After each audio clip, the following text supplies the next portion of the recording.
కానీ నిన్న చాలా ఒక ఇంపార్టెంట్ మిసైల్ వాళ్ళు ఫైర్ చేశారు టర్కీ వైపు. మనం అనుకుంటాం టర్కీని కొట్టడం కాదు, టర్కీలో ఒక అమెరికన్ బేస్ ఉంది కానీ దాన్ని నేటో ఫోర్సెస్ కొట్టిపడేశారు దాన్ని, జెట్స్, బ్రిటిష్ జెట్స్. కానీ ఇప్పుడు ఈ స్కోప్ వైడన్ అవుతుంది చూడండి. మనం అనుకుంటాం ఇది problem is only with Gulf, కాదు. దుబాయ్ ఇంటర్నేషనల్ ఎయిర్పోర్ట్ 75 మిలియన్ ప్యాసింజర్స్ని హ్యాండిల్ చేస్తారు ప్రతి సంవత్సరం. మన దగ్గర హైదరాబాద్ ఎయిర్పోర్ట్ కంపేర్ చేస్తే ఇట్స్ అండర్ 10 మిలియన్ 15 మిలియన్ అని చెప్పుకోవచ్చు. That is 75 million passengers per year. Choke point అయిపోయింది, హ్యూమన్ చోక్ పాయింట్ అయిపోయింది. మనం కార్గో గురించి మాట్లాడుతున్నాం, హ్యూమన్ చోక్ పాయింట్ అయింది. ఎందుకంటే మనం ప్యాసింజర్స్ ఒక్కరే కాదు, వరల్డ్లో చాలా మటుకు కార్గో దుబాయ్కి వచ్చి అక్కడి నుంచి మళ్ళీ తిరుగుతుంది. మేజర్ కార్గో పోర్ట్తో సప్లై చైన్ దెబ్బతింటుంది ఇప్పుడు. అది మన వైపు కూడా ఆటోమొబైల్ సెక్టర్లో కానీ మిగతా సెక్టర్లో మనం అనుకుంటాం మనకేం ప్రాబ్లం లేదు, కానీ డెఫినెట్గా మ్యానుఫ్యాక్చరింగ్ సెక్టర్లో ఇంకొక నెలపాటు ఇది నడిస్తే we will also have issues. మనకు పెట్రోలియం ఇష్యూస్ ఉండదు, ఎందుకంటే రష్యా ఆల్రెడీ ఆఫర్ చేశారు మనకి, మనం తెప్పించుకోవచ్చు ఇమ్మీడియట్గా.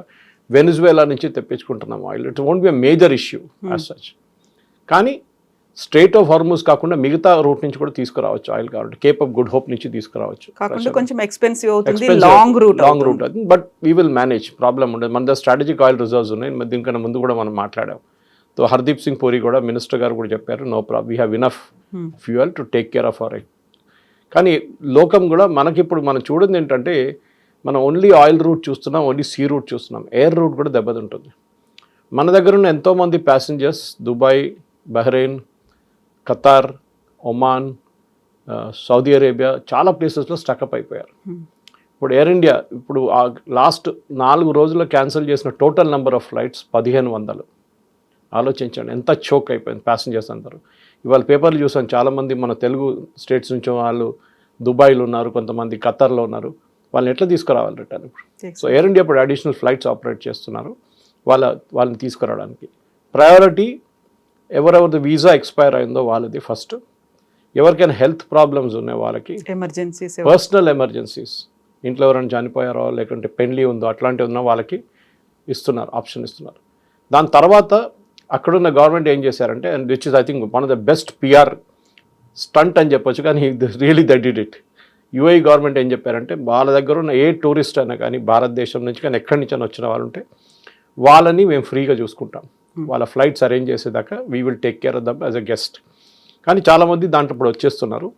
మా కూతురు కూడా స్టక్అప్ అయిపోయాడు, మీకు చెప్పాను చూడండి, నిన్న కైరోకి వెళ్ళాలండే, she was stuck in Bahrain నుంచి దమాం తీసుకొచ్చారు గల్ఫ్ ఎయిర్ వాళ్ళు, దమాం నుంచి she was flown to Cyprus నుంచి కైరో. సో యూజువల్ గా ఎన్ని గంటలు పడుతుంది? ఒక 20 hours పట్టేటువంటి ఒక జర్నీ 5 days అయింది to reach Cairo. Today she reach Sharm el Sheikh which is there Goa of Egypt. So ఇది పెద్ద ప్రాబ్లం. కవిత గారు ఒక్క చిన్న ఎగ్జాంపుల్, మా కూతురు మా సన్నిలా గురించి చెప్పినప్పుడు ఆలోచించండి ఎంతమంది స్టక్అప్ అయిపోయాయంటే, వాళ్ళకి ప్రెషర్ లేదు, they work from home, so వాళ్ళు ఎక్కడి నుంచి పని చేసుకోవచ్చు. కానీ చాలామంది ఫ్యామిలీస్కి ఈద్ టైం వాళ్ళు ముందే టికెట్లు బుక్ చేసుకుంటారు. ఇప్పుడు నిన్న మై బ్రదర్ వాజ్ టెలింగ్, ఆయన ఒమాన్లో ఉంటారు, last 22 years is in Oman. ఆయన అంటున్నాడు నిన్న రాత్రి అక్కడి నుంచి ఇండియాకి వచ్చే ఒక flight tickets is going at 1,40,000 1,20,000. So చాలా మటుకు ఇట్లా రేట్స్ ఇంక్రీజ్ అవుతున్నాయి అన్నమాట. అంటే ఇట్స్ ఇండైరెక్ట్ ఫ్లైట్స్కి చెప్తున్నాను నేను. సో ఇది చూసుకోవాల్సింది. సో బాధ్యత ఉంది, మన గవర్నమెంట్ కూడా బాధ్యత. ఇంకా మనకి నేషనల్ క్యారియర్ లేదు ఇప్పుడు. మోస్ట్ ఆఫ్ ద కంట్రీస్కి, గల్ఫ్ కంట్రీస్కి నేషనల్ క్యారియర్స్ ఉంటుంది. ఫర్ ఎగ్జాంపుల్ బహ్రెయిన్ చెప్పాను చూడండి, వాళ్ళకి గల్ఫ్ ఎయిర్ ఉంది, ఎమిరేట్స్ ఉంది దుబాయ్ వాళ్ళకి, అట్లనే మిగతా సౌదీ ఉంది, సో ఖతార్ ఉంది. కానీ వాళ్ళంతా ఇప్పుడు చాలా మటుకు వాళ్ళు స్టక్అప్ అయిపోయారు. పైలట్స్ ఎక్కడో ఉన్నారు, ఎయిర్ క్రాఫ్ట్ ఎక్కడో ఉంది, స్కెడ్యూలింగ్ ఎక్కడో పడిపోయింది. అది చాలా మటుకు ప్రాబ్లం అవుతుంది. నిన్న మా నాన్నకి వచ్చింది, బహ్రెయిన్ నుంచి దమాంకి వచ్చినప్పుడు ల్యాండ్ రూట్ నుంచి వచ్చారు మా కూతురు. ఎందుకు ఎగ్జాంపుల్ చెప్తున్నా అంటే, ప్రాబ్లమ్స్ ఎట్లా ఫేస్ చేయాలి. 11 బస్సులలో తీసుకొచ్చారు ప్యాసింజర్స్ని from Bahrain to Dammam which is in Saudi Arabia. Border crossing దగ్గర సౌదీ వాళ్ళు ఆపేశారు, వీసా ఇవ్వలేదు. అది గల్ఫ్ ఎయిర్ చూసుకుంటారు, వాళ్ళే వీసా ఫీ కడుతున్నారు, అన్నీ చేస్తున్నారు ప్యాసింజర్స్ కోసం, కానీ రానియట్లేదు. వాళ్ళు అంటున్నారు చాలా ప్రాబ్లమ్స్ ఉంది మా దగ్గర కూడా. లాస్ట్ గవర్నమెంట్ నెగోసియేషన్ నడిచింది, ఈ ప్యాసింజర్స్ని అందరు క్లియర్ చేశారు. ఆల్మోస్ట్ 11 ఫ్లైట్స్లో ఉన్న ప్యాసింజర్స్ ఉన్నారనమాట బస్సెస్లో. దాని తర్వాత వచ్చిన తర్వాత నిన్న మొత్తం రోజు వెయిట్ చేసిన తర్వాత సాయంత్రమే అన్ని ఫ్లైట్స్ క్లియర్ చేశారు ఒకటేసారి. ఒక్కటేసారి ఒక 25 ఫ్లైట్లు క్లియర్ చేశారు, వన్ ఆఫ్టర్ అనదర్. సో ఇక్కడ ప్రాబ్లం ఏం రాబోతుందంటే ఒకటి హ్యూమన్ ప్రాబ్లం, రెండవది liquefied natural gas and oil problem, మూడవది ఎసెన్షియల్ కమాడిటీస్. మన దగ్గర కూరగాయలు పంపించేటోళ్ళు కూరగాయలు స్పాయిల్ అని చెప్పి డిస్కౌంట్లు అమ్మేసుకుంటున్నారంట భారతదేశంలో. ఇప్పుడు వాళ్ళు పంపించలేకపోతున్నారు. సో మీరు ఉల్లిపాయలు అంటే మీరు కోల్డ్ స్టోరేజ్లో పెట్టుకోవచ్చు, టమాటో ఏం చేస్తారు, క్యాప్సికమ్ ఏం చేస్తారు, ఇట్లాంటి ప్రోడక్ట్స్ అన్ని స్పాయిల్ అవుతుంది. సో కాబట్టి అన్ని they can't do anything. Times of ఇండియాలో పెద్ద ఆర్టికల్ వచ్చింది దాని మీద, selling it at discount, desperate discount అని. ఇది ఈ ఇరాన్ ఇరాక్ వార్ ఉన్నప్పుడు కూడా మనం చూసాం, చాలా మటుకు ఇట్లాంటి ఇష్యూస్ జరిగింది ఆ టైంలో, సద్దాం హుసేన్ టైంలో. ఇప్పుడు దాది కాదు, వాళ్ళు 10 సంవత్సరాలు పోరాడారు ఇద్దరు, if you remember they fought for 10 years. ఇప్పుడు అది కాదు, this is only 5th day. దాని ఇంపాక్ట్ ఆల్రెడీ పించ్ అవుతుంది అందరికీ. ఇప్పుడు అమెరికా ఒక ఎగ్జిట్ స్ట్రాటజీని చూస్తున్నారు, దీని నుంచి బయటికి ఎట్లా పడాలి. బర్డెన్ ఎక్కువైపోతుంది. అభిమన్యుని చక్రవ్యూహంలో పంపించినట్లు అయిపోయింది, బయటికి రావడానికి నేర్పియలేదు. This is going to be exit. ఏం ఎగ్జిట్ స్ట్రాటజీ ఉండబోతుంది. రెజ్యూమ్ చేంజ్ జరగట్లేదు, జరుగుతుంది కానీ టైం పడుతుంది. టైం పడుతుందంటే అమెరికన్ కాంగ్రెస్ దగ్గర నుంచి అప్రూవల్ తీసుకోవాల్సి వస్తుంది. నిన్న ఆల్రెడీ ఒక రెజల్యూషన్ పాస్ చేసేసారు, ఎట్లా with great deal of difficulty for Trump pass చేశారు. That is 53 to 47 votes. కానీ ముందు ఇంకా ఒక 6 వారాల తర్వాత మళ్ళీ ఇంకో ఓటింగ్ ఉంటుంది. దాంట్లో ఏం జరుగుతుందో చెప్పలేము మనం. ప్రెసిడెంట్ ట్రంప్కి లిమిటెడ్ ఆప్షన్స్ ఉన్నాయి.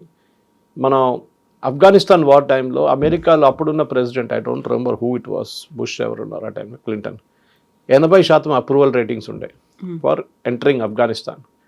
ఎంటరింగ్ ఇరాక్ సద్దాం హుసేన్ అండర్లో ఆపరేషన్ డెజర్ట్ స్టామ్ అనుకుంటాను, that was a code name for that operation. That had 65% approval ratings. దీనికి 30% అప్రూవల్ రేటింగ్స్ కూడా లేదు.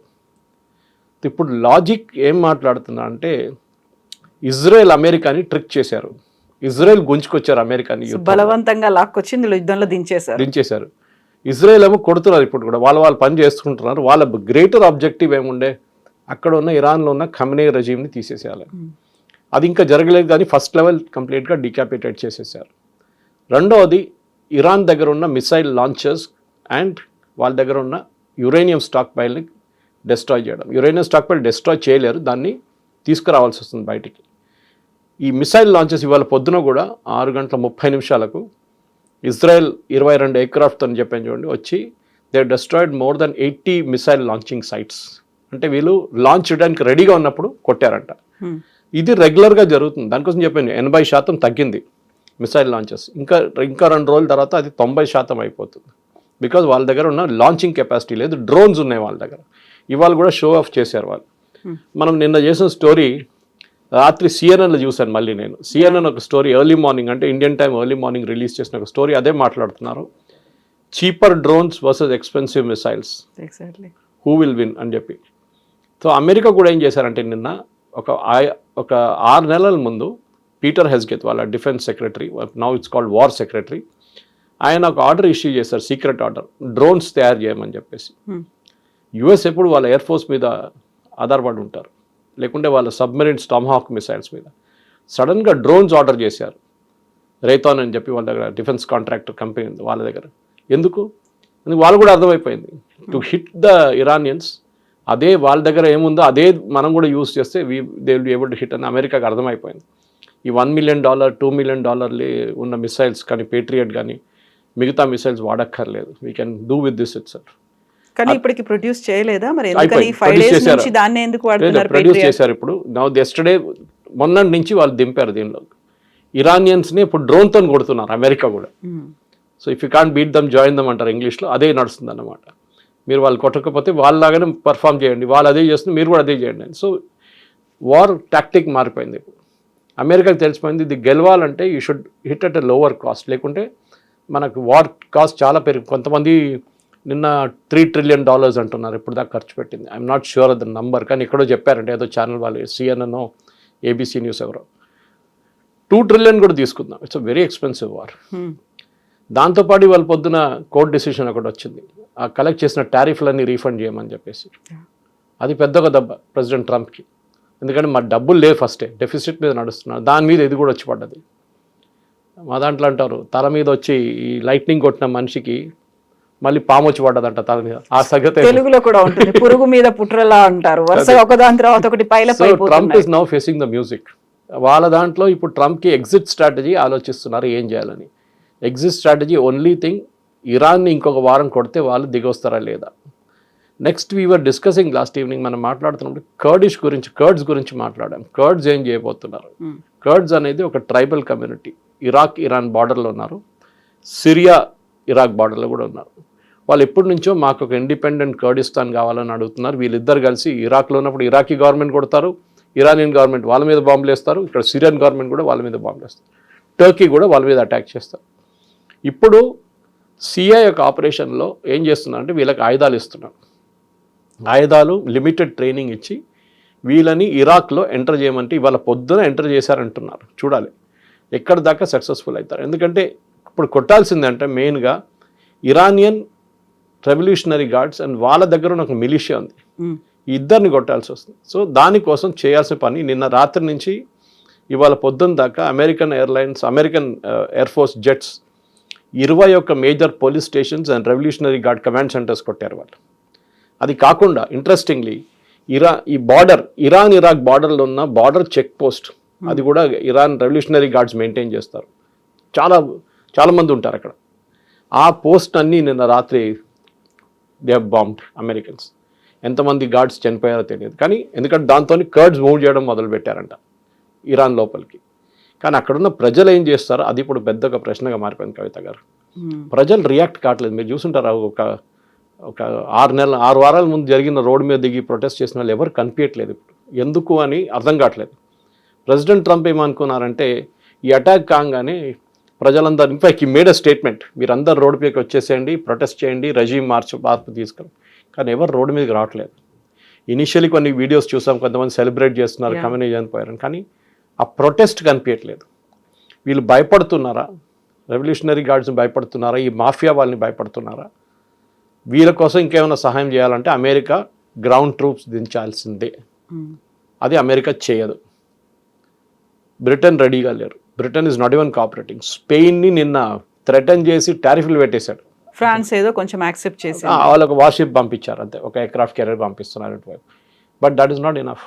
ఎందుకంటే నేటో ఫోర్సెస్ వస్తారనుకున్నారు ట్రంప్, కానీ వాళ్ళు రావట్లేదు సహాయానికి. It is now only America and Israel. Even Gulf countries కూడా వాళ్ళ మీద బాంబ్ వేసిన తర్వాత కూడా వాళ్ళు రియాక్ట్ కావట్లేదు. ట్రంప్ క్యాల్కులేషన్ ఏముందంటే సౌదీ అరేబియా మీద వాళ్ళ అరామ్కో రిఫైనరీ కానీ మిగతా అసెట్స్ మీద అటాక్ చేస్తే సౌదీ అరేబియా అటాక్ చేస్తారు. నిన్నటి నుంచి ఒక రూమర్ ఏంటంటే ఈ వార్లో మెయిన్ స్పాన్సర్ ఇజ్రాయెల్ పక్కన పెడితే వాజ్ సౌదీ అరేబియా. ఎందుకంటే సౌదీ అరేబియాకి ఇరాన్కి ఎప్పుడు పడదు, వాళ్ళ నడిమిట్లో ఎప్పుడో గొడవ ఉంటుంది. హూతీస్ని సౌదీ అరేబియా కొట్టారు, చాలా టైంలో బాంబింగ్ చేశారు. సో సౌదీ అరేబియాకి ఇరాన్ నుంచి ఒక రెజ్యూమ్ చేంజ్ రావాలని చాలా రోజు కోరుకుంటున్నారు. దాన్ని ట్రంప్కి వాళ్ళు మోటివేట్ చేసి మేము మీకు ఫండింగ్ ఇస్తాము, మీరు మొదలు పెట్టండి అని చెప్పారు. సౌదీ అరేబియా రూల్ చాలా క్రూషియల్గా ఉండబోతుంది. ఎందుకంటే వీళ్ళందరూ మొనార్కీస్, అంటే ఫ్యామిలీ హెల్త్ కన్సర్న్స్ అనమాట. అది మీరు ఏ గల్ఫ్ రీజన్ చూడండి అంతే ఉంటుంది. ఇప్పుడు ఇరాన్లో జరగబోయేది అక్కడ మొనార్కీ లేదు. అక్కడ కూడా మొనార్కీ తీసుకురావాలంటే మన షా పెల్వి జూనియర్ కూర్చున్నారు వాషింగ్టన్లో. కానీ ట్రంప్ నిన్న చాలా క్లియర్గా చెప్పారు, is a good guy but not capable of running a country అని. సో ఆ దేశం నడిపించాలంటే ఎవరన్నా కావచ్చు. కర్డ్ ఒకటి, రెండవది రెవల్యూషనరీ గార్డ్స్ కొట్టడం, మూడవది వాళ్ళ మాఫియాని కొట్టడం, నాలుగోది వాళ్ళ మిసైల్ సైట్స్ని డిస్ట్రాయ్ చేయడం, ఐదోది వాళ్ళ డ్రోన్ కెపాసిటీని డిస్ట్రాయ్ చేయడం. నిన్న కూడా వాళ్ళు ఒక డ్రోన్ వీడియో రిలీజ్ చేశారు. చాలా డ్రోన్స్ ఇట్లా అరేంజ్ చేస్తుంది, చాలా బ్యూటిఫుల్ చూడండి. అది పాత వీడియో ఉండొచ్చు బహుశా. ఇది 5 జరిగితేనే నెక్స్ట్ 1 వీక్లో 10 రోజుల్లో ఒక ఇరాన్లో ఒక మార్పు రావచ్చు. కానీ దాని కూడా ఇరాన్లో ఉన్న ప్రజలు రోడ్డు మీద దిగుతూనే అవుతుంది, లేకుంటే కాదు. That is going to be the most crucial thing అనమాట. లాంగ్ వే టు గో అన్నట్టు అక్కడ కనిపిస్తోంది. యాక్చువల్గా ఇజ్రాయెల్ అమెరికాని లాక్కొని వచ్చింది, దీని మీద వేసింది. ఆ తర్వాత ఇరాన్ చేసినటువంటి అటాక్తో గల్ఫ్ కంట్రీస్ కూడా అన్నెసెసరీ ఒక బర్డన్ని వాళ్ళు మోయాల్సి వస్తుంది. అక్కడ ఉన్న వాళ్ళకి, ప్రయాణికులకి మొత్తం అన్ని ఎక్స్పెన్సెస్ పెట్టుకుంటుంది, ఇంక్లూడింగ్ వీసా, ఫుడ్, అకామిడేషన్, ఇవన్నీ. అండ్ అదర్ కంట్రీస్కి ఏమో oil and natural gases effect పడుతుంది. ఒక ఖమేనీ వల్ల ఇంతమందికి ఆయన చంపాలి, ఆయన్ని తొలగించాలి అని ఒక ఇజ్రాయెల్ అనుకోవడం వల్ల ఇన్ని దేశాలకి, ఇన్ని కోట్ల మందికి ఇంత నష్టం జరుగుతుంది. ఇది ఎప్పుడు రియలైజ్ అవుతారా? లేకుంటే అది everything is fair in war అలాగే అనుకుంటా. Love and war. Yeah, love. Problem ఎక్కడ వస్తుందంటే వీళ్ళు మిస్కాల్కులేషన్ 2-3 చేశారు. ఒకటి, వీళ్ళు అనుకున్నారు ఇరాన్ అమెరికన్ ఎయిర్ బేసెస్ని అటాక్ చేస్తారనుకున్నారు. అమెరికన్ నేవల్ బేస్ బహ్రెయిన్లో మనామాలో 5th ఫ్లీట్ ఉంది, వాళ్ళ బేస్ని అటాక్ చేస్తారు. 2 సార్లు చేశారు ఇప్పుడు దాకా. అవులేద్ బేస్ ఉన్నది ఖతార్లో, which is the largest one. 8,000 మంది నుంచి 10,000 మంది ఉన్నారు అమెరికన్ సర్వీస్ మ్యాన్. దాని మీద దాడి చేశారు. Okay, still manageable. కువైత్లో ఒక బేస్ మీద దాడి చేశారు. సైప్రస్లో యూకే బేస్ని కొట్టారు, అగైన్ మేనేజబుల్. కానీ దుబాయ్ ఇంటర్నేషనల్ ఎయిర్పోర్ట్ మీద కొట్టడం, పామ్ జుమేరా మీద అటాక్ చేయడం వాజ్ అ సిగ్నిఫికెంట్ మార్క్. అక్కడే వీళ్ళకు అరబ్ కంట్రీస్ కూడా ఇప్పుడు ఒక కోపం ఉంది. అంటే మేము మునుగుతున్నాం ఎట్లయినా, మిమ్మల్ని కూడా తీసుకొని మునుగుతాం. అది అక్కడ ఉన్న రెజీమ్ పాలసీగా అనిపిస్తుంది. ఎందుకంటే వీళ్ళ గల్ఫ్ కంట్రీస్కి, కవిత గారు, వాళ్ళకి ఒకటే revenue source oil and gas. Qatar oil ఆపేశారు, ఎల్ఎన్జీ ప్రొడక్షన్ ఆపేశారు. సౌదీ అరేబియా వాళ్ళ మేజర్ రిఫైనింగ్ ఆపేశారు, కానీ క్రూడ్ ఆయిల్ ఇప్పుడు కూడా తీసుకెళ్తున్నారు. ఇటువైపు కువైత్ కూడా అంతే. మీరు యుఏఈలో చూస్తే వాళ్ళ దగ్గర ఒక ఎమిరేట్లో 2 ఎమిరేట్స్లోనే ఆయిల్ ఉంది, మిగతా దాంట్లో ఆయిల్ లేదు. వాళ్ళకున్న టూరిజం ఒక సేఫ్ ప్లేస్గా దుబాయ్ అని ఒక ప్లేస్ అనుకున్న దానికి, it is really safe actually, even now, దానికి డౌట్ లేదు. ఆ ఇమేజ్ని ఐ థింక్ ఇట్ ఇస్ చాలా పెద్ద ఒక హిట్ జరిగింది, పెద్ద మార్క్. ఏం చెప్తారు, ఒక నెగటివ్ ఇమేజ్ వచ్చేస్తుంది. Dubai is also not safe అని. అది ఇరాన్ స్ట్రాటజీ ఉండేది. మీరు ఏమనుకుంటున్నారు, మీ దగ్గర వచ్చి అందరూ ట్యాక్స్ ఫ్రీ ఇన్కమ్ ఉందని చెప్పి ఉంటారా? మీ దగ్గర ఎక్స్పాట్రియేట్స్ వస్తున్నారా, యూరోపియన్స్ వస్తున్నారా, అమెరికన్, వాళ్ళని కూడా మేము ఆపగలము. 75 మిలియన్ ప్యాసింజర్స్ తీసుకెళ్తే దుబాయ్ ఎయిర్పోర్ట్ని కూడా మేము కావాలంటే ఆపొచ్చు. We will destroy your economy. అది ఇరాన్ స్ట్రాటజీ. బట్ ఇరాన్ని చాలా తక్కువగా అంచనా వేసినట్టున్నారు కదా, అంత లేదు అనేటువంటి, మేము చాలా పెద్ద దేశాలు, మా దగ్గర డిఫెన్స్ ఎక్విప్మెంట్ ఉంది, టెక్నాలజీ ఉంది, మా దగ్గర డబ్బులు ఉన్నాయి, ఇవన్నీ ఒక రకంగా చూస్తే ముందు నుంచి అమెరికా అంటే ఆధిపత్యం, అమెరికా అంటే అహంకారం, ఇలాంటిది ఉండేది. ఇరాన్ ఒక చిన్న దేశం, దాని మీద అటాక్ చేశారు, విరుచుకుపడ్డారు. But Iran is standing tall. అలాగే ఉందా? కరెక్ట్. ఇరాన్ చూసే ముందు మీరు వాళ్ళ ప్రాక్సీస్ని చూడండి. హూతీలు, హమాస్, హెజ్బుల్లా. హూతీలు it's not an organized army, వాళ్ళ ఒక ర్యాక్ ట్యాగ్ ఆర్మీ అని చెప్పొచ్చు. Versus Hamas and Hezbollah regular armies. ఈ హూతీలు మీకు కవిత గారు గుర్తుంటుంది, ఆల్మోస్ట్ 3, 4, 5 ఇయర్స్ నుంచి, 5 సంవత్సరాల నుంచి వాళ్ళు ఎప్పుడు కొట్టుతున్నారు, షిప్ల మీద అటాక్ చేస్తున్నారు. ఇవాళ దాకా అమెరికా ఏం చేయలేకపోయారు దాన్ని. ఇంత పెద్ద అమెరికా, ఇంత పెద్ద ఎయిర్ ఫోర్స్, ఇంత పెద్ద నేవీ పెట్టుకొని అమెరికాని, ఒక హూతీ ఆర్మీని కంట్రోల్ చేయలేకపోతున్నారు వాళ్ళు. డైరెక్ట్గా అటాక్ చేస్తే మిగతా ఇష్యూస్ వచ్చేస్తాయి. సో వాళ్ళు ప్రాక్సీగా అటాక్ చేస్తున్నారు. హెజ్బుల్లా ఇజ్రాయెల్కి ఇచ్చేసారు, అవుట్సోర్స్డ్, మీరు కొట్టండి వాళ్ళు. ఇప్పుడు ఇవాళ గ్రౌండ్ ఫోర్సెస్ ఎంటర్ అయ్యారు. సౌత్ బైరూట్ నుంచి అందరిని వెకేట్ చేయమన్నారు ఇజ్రాయెల్. అంటే they are commencing a ground invasion. Hamas, ముగ్గురులో అందరికన్నా క్వైట్ ఇప్పుడు హమాస్ కూర్చున్నారు. హమాస్ ఏమంటారు, ఒక్క మిసైల్ కూడా ఫైర్ చేయలేదు వాళ్ళు. So something is wrong with Hamas. So వాళ్ళకి అర్థమైపోయింది అనుకుంటే that end game has come. అక్కడ ఇరాన్లో రెజీమ్ పడిపోతే వీళ్ళ ముగ్గురికి ఫ్యూచర్ ఉండదు. Possibly Hezbollah will still survive. Hezbollah అక్కడెక్కడ ఉండిపోతుంది, కొంచెం 10%, 20% ఉండిపోతుంది. కానీ హమాస్ విల్ ఫినిష్, అక్కడ హూతీలు విల్ ఫినిష్. వాళ్ళకి వచ్చే ఆయుధాలన్నీ ఇరాన్ నుంచి వచ్చేది, మొత్తం బంద్ అయిపోతుంది. దీని నడుమిట్లో చైనా ఉన్నారు. చాలామంది అన్నారు చైనా రోల్ ఏంటి దీంట్లో అని. చైనా ఏమనుకున్నారంటే వాళ్ళ వైపు నుంచి మిడిల్ ఈస్ట్ ఎకనామిక్ కారిడార్ ఒకటి వాళ్ళు తయారు చేశారు. ఒకటి మన రూట్స్, చాలా మటుకు రూట్స్, సీ రూట్స్ కానీ ల్యాండ్ రూట్స్ కానీ వాళ్ళు ఖర్చు పెట్టి డబ్బులు పెట్టి తయారు చేస్తున్నారు.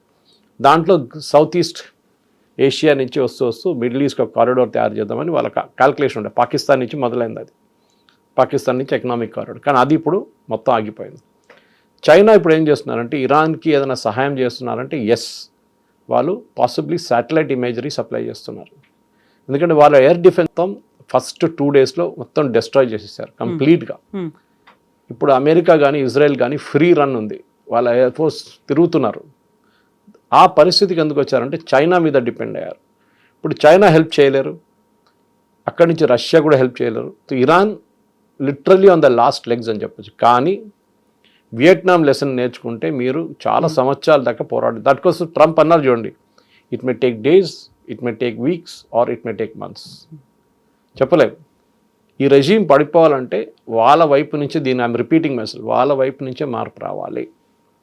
అది కర్డ్స్ వస్తే కూడా వాళ్ళకి లిమిటెడ్ ఎక్స్టెంట్ దాకా చేయగలరు. వాళ్ళకి పవర్ స్టేషన్ అటాక్ చేస్తారు, ఒక హైవే మీద ధ్వంసం, కార్లు ధ్వంసం చేస్తారు, ఏదైనా చిన్న చిన్న అట్లా అటాక్స్ చేస్తారు. కానీ లీడర్షిప్, ఇప్పుడు ఖమ్నే కొడుకుని సుప్రీం లీడర్ చేశారని చెప్తున్నారు. ఇప్పుడు వాళ్ళే డినై చేస్తున్నారు, మేమేం డిసిషన్ ఇంకా తీసుకోలేదు. ఖమ్నే ఫ్యూనరల్ ప్లాన్ చేశారు ఇవాళ రేపటికి, అది క్యాన్సిల్ చేశారు. భయం ఏంటంటే ఫ్యూనరల్కి వచ్చిన వాళ్ళ మీద కూడా ఇజ్రాయెల్ బాంబ్ చేస్తారేమో అని.